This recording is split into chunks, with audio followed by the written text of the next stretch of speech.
مرحبا وتحياتي للجميع. اليوم قدمت لكم بموضوع شيق.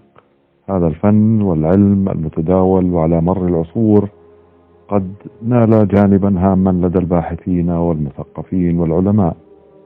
أما تسمية هذا العلم فقد تفاوتت حسب مفهوم وطرائق الاستعمالات العدة التي تناولتها مختلف الثقافات.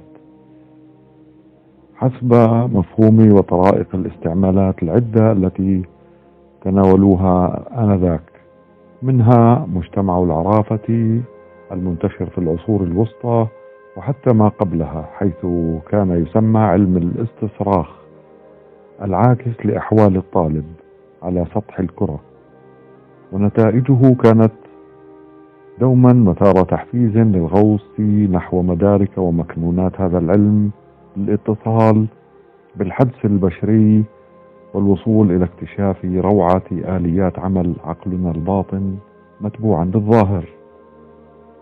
وعليه دعونا ننفرد لسبر غور الآلية التي تعمل بها هذه الآلة الرائعة. والسؤال هنا: هل نحن على أبواب فتوحات للعين الثالثة لدينا، أم أننا نقوم على تواصل مع عوالم الماورائيات، أم أنه ضرب من العرافة والشعوذة والسحر لا سمح الله؟ إن علم الحدس مرتبط بالرياضة، ولا أقصد الرياضة البدنية هنا، بل أننا نقوم بترويض الإحساسات والمشاعر والتركيز، وهي أيضا من المغيبات عنا نحن البشر العاملون الغارقون في مشاغل الدنيا التي لا تنتهي.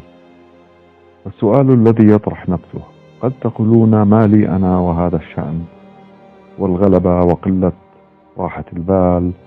دعوني أذكركم بأننا مكلفون ومطلوبون، وأن ما من شأن لعبد قد ترك المشاغل والملاهي واتجه نحو العلم والعلوم ليخرج من منطقة راحته ولو لحظات، والجائزة في النيل والرضا واكتمال المدارك، وهي لا تكتمل لأن الكمال لله وحده جل وعلا. إذا ما هي البلورة والدوزنة، وماذا نستفيد من هذا العلم إن لم نقوم بممارسته لنا؟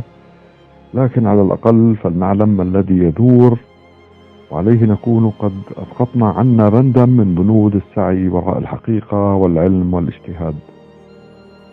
نأتي الآن إلى الآلة وكيفية إسقاط النظر عليها وكيفية نيل الأجوبة، والتي هي أصلا منا وفينا.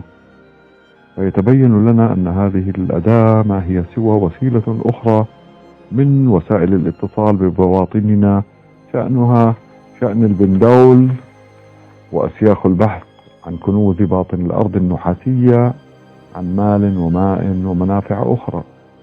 وهنا يتوجب علي القول بأن هذه الآلة تسابق مثيلاتها من متصلات البواطن أضعاف أضعاف، حيث أننا نقوم بعمل رياضة الفتح على البصر والعين والبصيرة النائمة في معظمنا. فإن لدينا هنا فرصة لبيان مدى براعتنا في كشف المهارات الذاتية.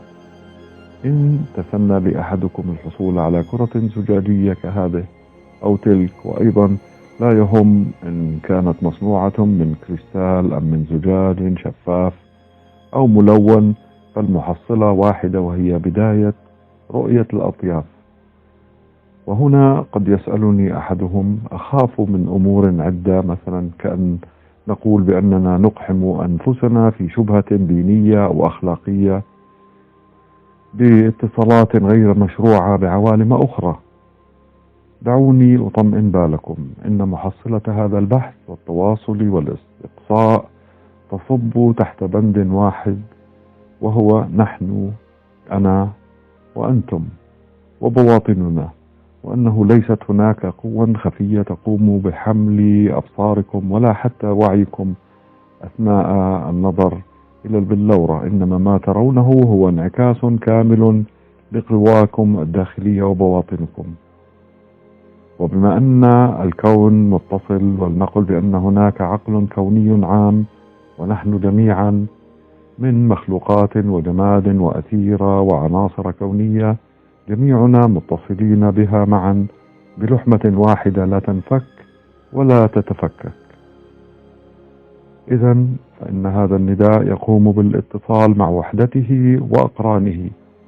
تذكرون عندما أخبرتكم في درس 369 بأن لكل مجتهد نصيب، وأن ما من طالب كنتم قد طلبتموه لأنفسكم فإن قام وتوجه وسبح في الفضاء فعبر الظلمات وعبر مجاهل الكون الأثيرية، فلا بد له أن يتصل يوما بمطلوبه، فيقوم مطلوبه بتوجيه الرد إليكم حتى ولو بعد حين.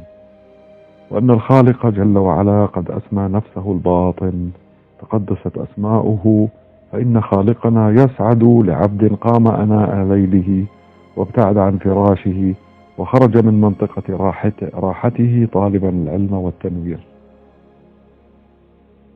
يكفي لهذا القدر من توضيح. دعونا ننتقل إلى آليات برمجة هذه الكرة وكيفية تفعيلها.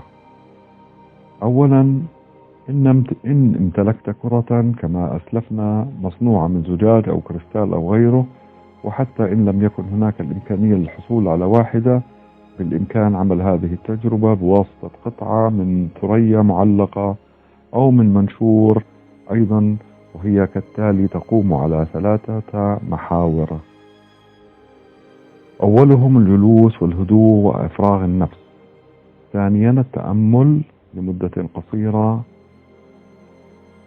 ثم ثالثا البدء في الرؤية. ولاحظوا معي عندما أقول البدء في الرؤية فإن آلتك هذه لن تكون مثل مرايتي يا مرايتي، هل هناك من هي أجمل مني؟ أيضا لن تقوم بفتح الظلمات لكم لتشاهدون ما لا تطيقون رؤيته، الذي يحصل بأننا وقبل البدء نقوم بطرح سؤال محدد، وأن الإجابة ستكون مقرونة بسؤالكم. هذا من جهة. ومن جهة أخرى قد حتى لا تتفاجؤوا قد يبدأ عقلكم بالتشتت ورسم صور أو أشكال شتى، أو أنه أشياء أو هناك أشياء متحركة قد تقع على سطح الكرة، قد تكون أحيانا بداخلها. فإني أدعوكم للهدوء والابتسام وتكرار السؤال. يعني سؤالكم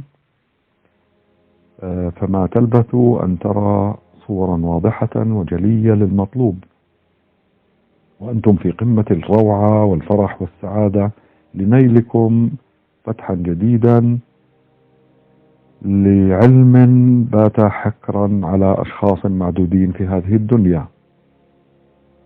في حلقتنا القادمة سنقوم سويا بمزيد من التوضيحات حول كيفية إنجاح التجربة والتوقيت والصيانة لهذه الآلة، والكثير من التطبيقات والمعلومات التي من همها مساعدتكم في الوصول إلى مبتغاكم. دمتم بخير. دعوت الله لي ولكم بالفلاح والرضا. استودعتكم بحفظ الرحمن.